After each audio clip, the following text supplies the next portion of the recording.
अस्सलामुअलैकुम स्टूडेंट्स, आते हैं इस एमसीक्यू के सॉल्यूशन की तरफ। स्टूडेंट, इस एमसीक्यू में आपसे पूछा गया था कि 3 न्यूटन पर कूलम बताइए कितने वोल्ट पर मीटर के बराबर है।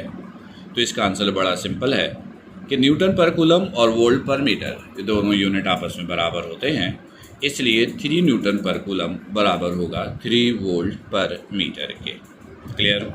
ओके स्टूडेंट्स, आते हैं अगले एमसीक्यू के सॉल्यूशन की तरफ। स्टूडेंट, इस एमसीक्यू में हमने आपको एक स्क्वायर दिया, इसके 4 कॉर्नर पॉइंट पर 4 पॉइंट चार्जेस प्लेस किए गए।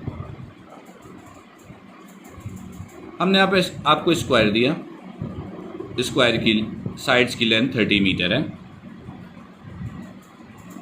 और आप एक काम करें,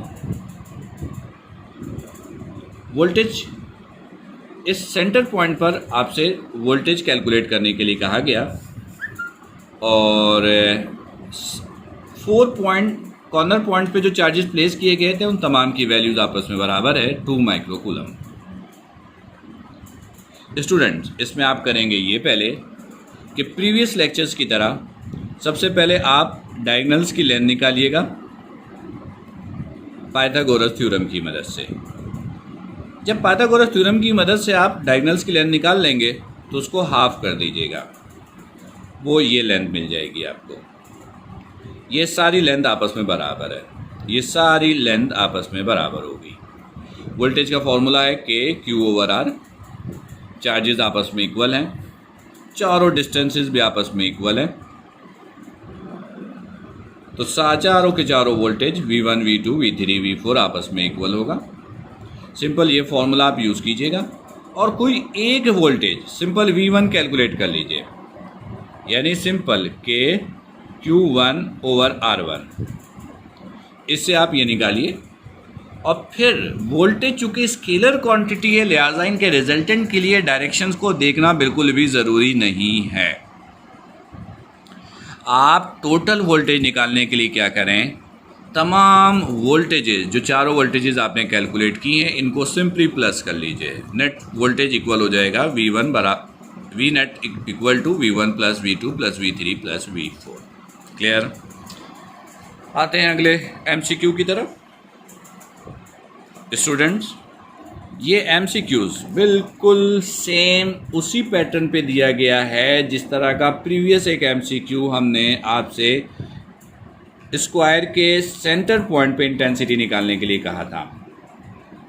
उस एमसीक्यू में ये चारों चार्जेस इक्वल दिए गए थे। इस एमसीक्यू में हमने Q1 Q2 को इक्वल रखा है और Q3 Q4 को इक्वल रखा है। सेम कॉन्सेप्ट यूज़ कीजिए। हिंट के तौर पर हमने आपको ये सारी चीज़ें सेंड की हैं, इसकी मदद लीजिए और इस एमसीक्यू का आंसर कैलकुलेट कीजिए। मैं थोड़ी सी हेल्प के लिए आपको ये बता दूं ये इंटेंसिटी का फॉर्मूला आप यूज़ करेंगे। यहाँ पर E1 E2 की वैल्यू इक्वल होगी क्योंकि Q1 Q2 इक्वल है और इसी तरह E3 और E4 की वैल्यू इक्वल होगी। आप E1 E2 की वैल्यू इससे निकालें, E3 E4 की वैल्यू इससे निकालें। फिर E1 E2 E3 E4 की डायरेक्शन डिटरमाइन कीजिए जिस तरह के पीछे बताया गया। फिर E1 E3 का रिजल्टेंट निकालिए, फिर E2 E4 का रिजल्टेंट निकालिए और फिर ER1 ER2 ये दोनों एक दूसरे पे परपेंडिकुलर होता है, इसलिए इनका रिजल्टेंट निकालने के लिए ये फॉर्मूला यूज़ करेंगे which is Pythagoras theorem. Clear? Okay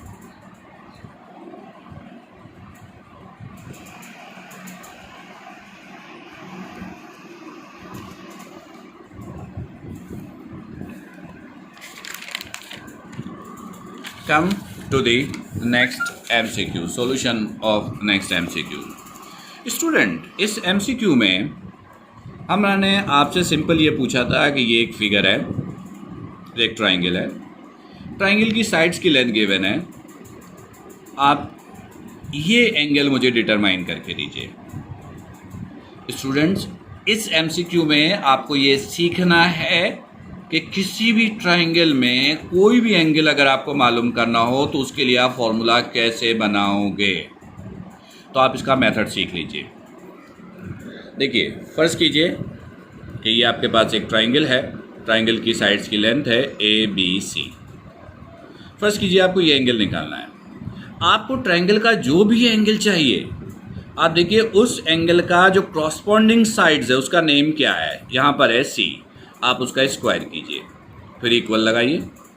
triangle के 3 साइड्स होते हैं, एक साइड को आपने कॉपी किया, 2 साइड्स रिमेनिंग है A और B। जो साइड्स रह गई हैं आप उनका स्क्वायर करके सम कर दीजिए, A² + B²।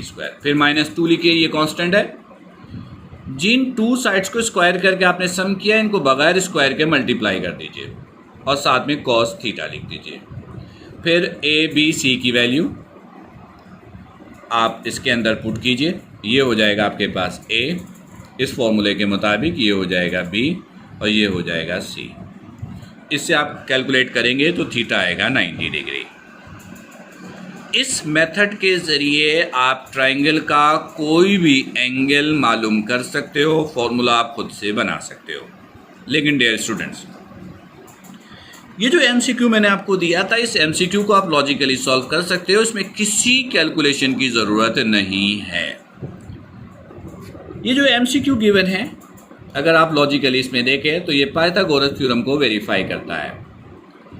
अगर इस साइड को हम हाइपोटेनियस कंसीडर करें, सबसे बड़ी लेंथ वाले साइड्स को, तो हाइपोटेनियस का square is equal to base square plus perpendicular square, और you can say hypotenuse square is equal to base square plus perpendicular square.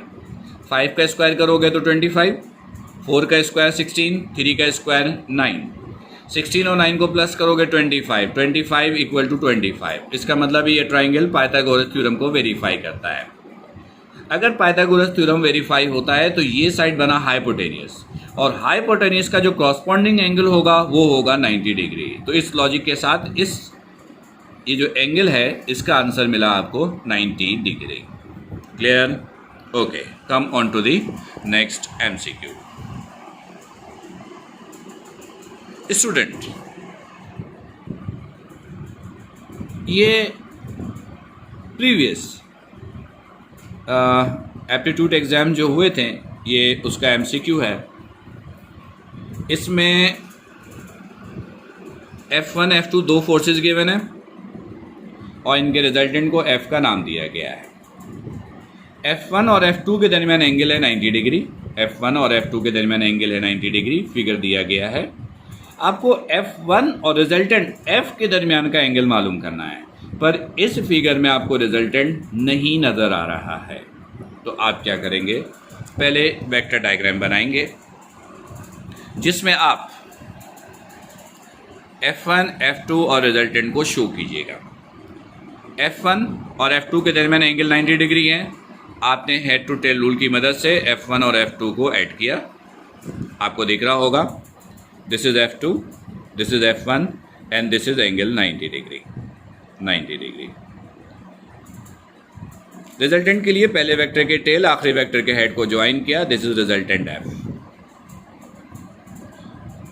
Students, चूँकि यहाँ पर राइट एंगल ट्राइंगल की फॉर्मेशन हुई है, इसलिए जितने भी ट्रिग्नोमेट्रिक रेशो है 6 के 6 सारे के सारे इस ट्राइंगल को वेरीफाई करेंगे।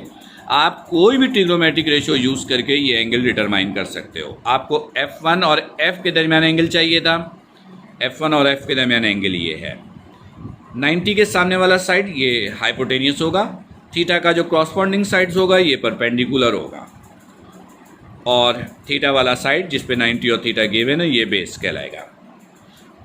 आप कोई भी ट्रिग्नोमेट्रिक रेशियो यूज़ कर सकते हो। हमने सिंपली यूज़ किया sine theta perpendicular over hypotenuse.